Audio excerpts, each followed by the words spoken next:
ये खबर KR मंगलम university द्वारा प्रस्तुत की गई है। सर्वप्रथम तो मैं ये कहना चाहती हूँ कि अगर कोई भी आपसे सवाल कर रहा है, अगर कोई भी मांग उठा रहा है, अगर कोई भी आपको कटघरे में खड़ा करके आपको जवाबदेह बना रहा है, तो सरकार की क्या नैतिक जिम्मेदारी है? क्या सरकार की जिम्मेदारी नहीं है कि वो सवाल का जवाब दे? क्या सरकार की जिम्मेदारी नहीं है कि नैतिकता के आधार पर इस देश के शिक्षा मंत्री शिक्षा मंत्री धर्मेंद्र प्रधान का इस्तीफा होना चाहिए? इस देश का युवा आक्रोशित है, पेपर लीक हो रहे हैं, लेकिन असलियत यह है कि राहुल गांधी छात्रों की गूंज की बात कर रहे हैं और नरेंद्र मोदी लाठियों की गूंज बरसा रही है। इस नेशनल कैपिटल में सरकार जवाबदेही से क्यों भाग रही है? इस नेशनल कैपिटल में सरकार को किस बात का डर है? सवाल इन चीजों का है। क्या छात्रों पर लाठियां बरसाना ही सरकार का परम कर्तव्य है? हर बार हमने देखा है, जब भी लोग आक्रोशित होते हैं, जब भी लोग सवाल पूछते हैं, जब भी लोग जवाबदेह सरकार को बनाते हैं, चाहे वो किसान हो, उनके लिए कीलें गड़वा दी जाती हैं सड़कों पर, चाहे वो हमारी महिला पहलवान हो, उनको सड़कों पर घसीटा जाता है। आज बच्चों पर, छात्रों पर लाठियां बरसाई जा रही हैं। हम चाह रहे हैं कि संसद में बहस हो, एक ब्रोकन एजुकेशन सिस्टम को ठीक किया जाए। राहुल गांधी जी जो छात्रों की गूंज कर रहे हैं और तमाम युवा छात्रों से मिल रहे हैं, तमाम टीचर्स उनके साथ जुड़ रहे हैं, वो क्यों जुड़ रहे हैं?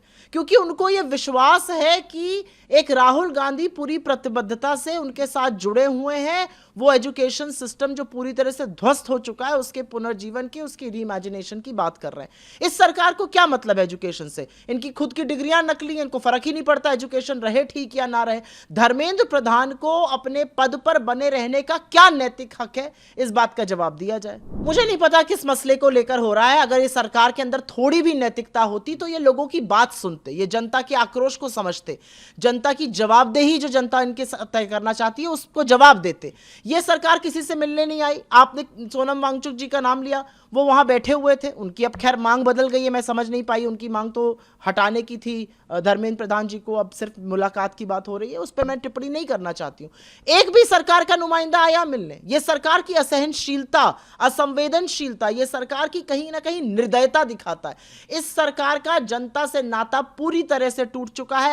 आज नरेंद्र मोदी जी को एक बड़े कारकेड में चढ़कर चुपचाप पार्लियामेंट से भागना पड़ा। क्यों ऐसा करना पड़ा? आप लोगों की बात क्यों नहीं सुनना चाहते? पेपर लीक मुद्दा है, जिस तरह से एग्जाम नहीं होते उस तरह वो मुद्दा है, बेरोजगारी मुद्दा है, लोग आक्रोशित हैं, लोगों के भविष्य पर अनिश्चितता है, और आप घटिया बयान दे रहे हैं, आप नेता प्रतिपक्ष के ऊपर कटाक्ष कर रहे हैं।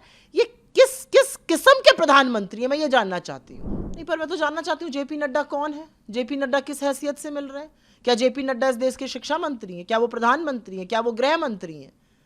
जेपी नड्डा क्या डिसीजन ले सकते हैं? जब अध्यक्ष थे तब तो डिसीजन ले नहीं पाते थे, रबर स्टैम्प थे। अब किस उससे मिल रहे हैं? आप मुझे एक बात बताइए, छात्र आंदोलन कर रहा है, धर्मेंद्र प्रधान क्यों नहीं मिल सकते? धर्मेंद्र प्रधान को किस बात का डर है? धर्मेंद्र प्रधान के अंदर यह नैतिकता क्यों नहीं है कि वो इस्तीफा दे? यूपीए की सरकार थी, गलत आरोप लगे, लेकिन लोगों ने नैतिकता और मर्यादा को ध्यान में रखकर इस्तीफा दिया। Caesar's wife has to be above suspicion. एक पूरा देश चाहता है कि शिक्षा मंत्री धर्मेंद्र प्रधान का इस्तीफा हो। उनका इस्तीफा क्यों नहीं हो रहा है, मैं ये जानना चाहता हूं। उठाया जाएगा, क्योंकि राम मंदिर चढ़ावा चोरी का मुद्दा नहीं है। करोड़ों हिंदुओं की आस्था के साथ आघात हुआ है, प्रहार हुआ है, हमला हुआ है, और जिस तरह से चोरी हुई उसमें सारा का सारा संघ और सारी की सारी बीजेपी शामिल है। वो पूरा ट्रस्ट नरेंद्र मोदी ने बनाया था, चुन चुन कर लोगों में नरेंद्र मोदी जी ने डाला था।